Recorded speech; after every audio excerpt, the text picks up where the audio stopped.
বলবো ছাত্রদের আত্মসমালোচনা করা দরকার।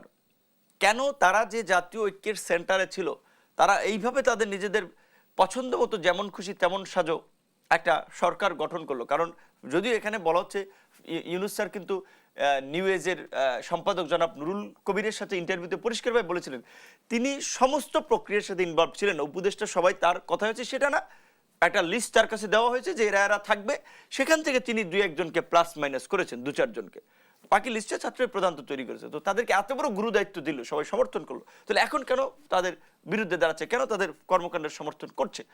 তাদের সেটা আয়নায় তাদের চেহারাটা দেখা দরকার, এই সমালোচনাটা তাদের নিতে হবে এবং সেই দুর্বলতা কাটিয়ে উঠতে হবে। আমরা যেটা বলছি, ছাত্র একটা দল গঠন করতে চাই, বাংলাদেশে রাজনৈতিক দল আরও হওয়া দরকার।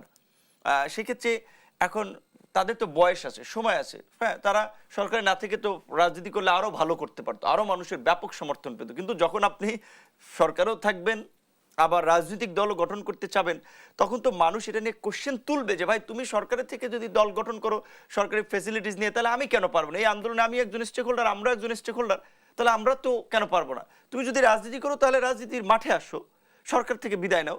তো এই আলোচনাটা কিন্তু কিছু কিছু ক্ষেত্রে ভ্যালিডও।